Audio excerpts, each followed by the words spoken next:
Mesdames, Messieurs, bonjour. Aujourd'hui devant l'ONU Omar Hilal, en répondant à son homologue algérienne, malheureusement, mon frère algérien a tenté un show mal scénarisé, essayant de recourir à l'émotion. Mais son message n'était pas audible parce que venant d'un pays qui viole les droits de l'homme, qui ferme les journaux, qui persécute le peuple kabyle. Voir la suite de la vidéo.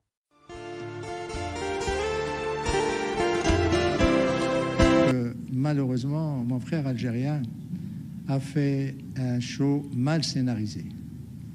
Il a essayé de recourir à l'émotion en appelant les membres du Conseil de sécurité, faisant avec beaucoup de compassion, parlant beaucoup de compassion sur les droits de l'homme.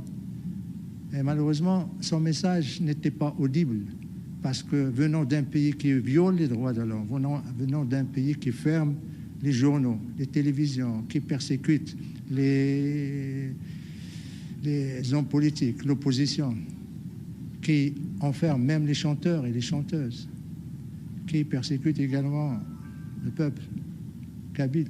Comment un pays comme l'Algérie peut se prévaloir pour donner des leçons sur les droits de l'homme et dire que si le Conseil n'adopte pas ces résolutions, ben, ça veut dire qu'il a failli à son devoir.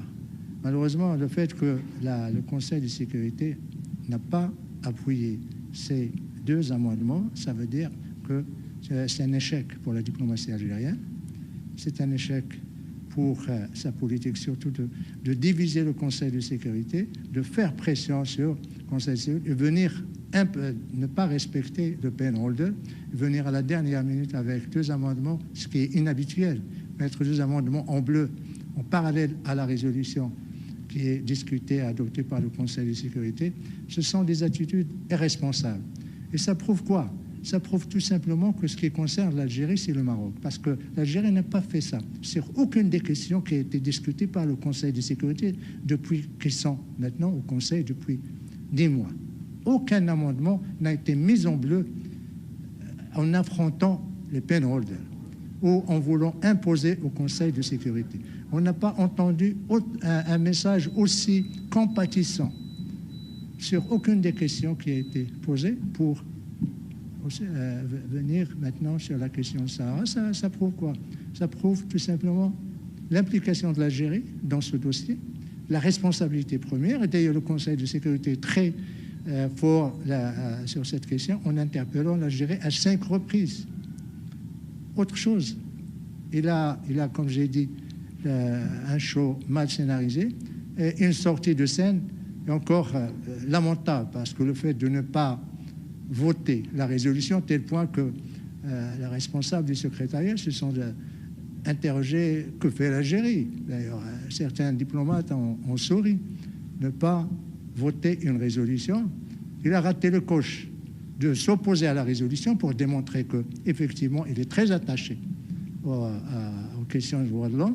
Il a raté le coche également en s'abstenant, ou plutôt en ne participant pas au vote, ce qui veut dire que, d'après l'explication qui est donnée dans les manuels des Nations Unies, quand un pays membre du Conseil de sécurité ne participe pas au vote, ça veut dire qu'il a une implication directe, qu'il a un intérêt direct dans cette question.